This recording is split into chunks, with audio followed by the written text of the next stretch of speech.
I pushed too hard, I didn't listen to my body, passed out in the harbour and ended in a wheelchair. I woke up with my dad next to me asking if I was okay.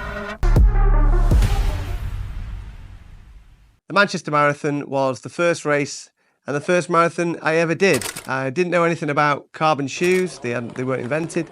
I wasn't in the greatest kit, I was a little bit overweight, but I was in good shape. I trained hard, I was prepared, and I actually ran, believe it or not, ran for 9 minutes, walked for 1 minute, and continued to do that for the whole marathon until the 32k point when I ran the last 10k, overtaking people like a maniac, and I actually finished so strong, so happy, and so competent. It's something I would recommend to all new runners who do the marathon distance or even the Ironman distance. It was something I will always be thankful of, and to finish my first marathon, Manchester Marathon 2016, 3 hours, 23 minutes and 36 seconds. So the plan was quite simple. Build on the Marathon of Manchester, add a swim, a little bike, and become an Ironman. Didn't work out that way. The wheels literally came off in Austria, or should I say the pedal came off. So I swam 3.8k, got out the water, did one full lap of the bike, and the pedal came off. Literally, pedal came right off in my hand. So that ended up with a DNF. Lots of tears, a massive hangover with the wife, and a mechanic bill to put the pedal back on. Ironman Austria was a big fat DNF. Sad day, frustrating day, but ultimately make me a stronger, more determined athlete for the winter. Thankfully, that wasn't to end the Ironman journey of 2016, and I'm thankful that Outlaw Triathlon in Nottingham gave me a late bib to use a little bit of the form to do the Ironman distance. So, Nottingham, not quite Austria, swam well, biked 180k without the pedal coming off, and ran marathon number 2 around the city of Nottingham. It was a struggle. Gels were new, the trainers straight after the bike was new, but I survived it. And I finished in 10 hours and 30 odd minutes to complete the Ironman distance. Completing marathon number 2, Outlaw Triathlon, 2016. 3 hours, 40 minutes and 37 seconds. So although I couldn't call myself an Ironman, I could definitely say I could cover the distance. Now, marathon number 3 ended after a very rough few weeks where I'd suffered mentally. I couldn't get through the DNF, to be honest. There was a few friends asking me what happened. Opening up the scar tissue was weekly. My training rides, my runs, everyone kept asking what happened. And I went through a really low period. So much so, I just turned to running just to keep myself mentally alive. So marathon number 3 was done on a treadmill. I had 2 bottles of sports drink, TV on, and just kept running. So, marathon number 3, treadmill, 2016. 3 hours, 30 minutes, 0 seconds. I did it without changing the speed. I did it without telling anybody, and I did it to help myself. And it did. And after a long winter of training, Ironman Austria was quickly approaching. 2017 was the focus, was doing Ironman Austria, redemption. Hopefully the pedal would stay on and I would be able to call myself an Ironman. I was fit, I was ready, but there's a few questions that kept gnawing at my ear. Could I survive? Swim, bike and run. It went well. I did everything in my power and I broke through 2 barriers that I didn't actually genuinely believe I would ever do. I became a sub 10 hour Ironman, finishing in 9 hours and 46 minutes. And I broke 3 hours 30 for the marathon. Ironman Austria, 2017. 3 hours, 29 minutes and 9 seconds. A superb day out, a proud day, and finally I could call myself an Ironman. But, like an idiot, I pushed it. I pushed it further, and I had Ironman Wales shortly after in the September of 2017. Fitness was good. I thought I could carry on the form, and maybe if a few people didn't want to take the ticket, have a chance of roll down for Ironman Kona, Hawaii, the World Championships. I woke up on race morning, black, pitch black, huge storm, windy, rainy. I survived the sea swim, God knows how. I climbed the steps and got on my bike. Physically saw someone blown off the bike. It was horrendous. Locals weren't happy, sabotaged the big hill where the fire brigade were jet washing the spill, and I started the run in great shape. I was cold, but I was running well until I wasn't, until I woke up in a medical tent with my dad next to me asking if I was okay. Another DNF. What happened? Like an idiot, I should have gone for warm clothes, maybe even walked and survived the marathon. I pushed too hard. I didn't listen to my body. And at 10k of the 42k, passed out in the harbour and ended in a wheelchair. Crossing the finishing line in 7th place, sadly. I wasn't 7th place, but I was the 7th place person to cross the line as my timing chip was still wrapped around my ankle. Another embarrassing incident in the Ironman world. And it was then, on the drive back, I decided that Ironman was no more. Ironman days ended in South Wales.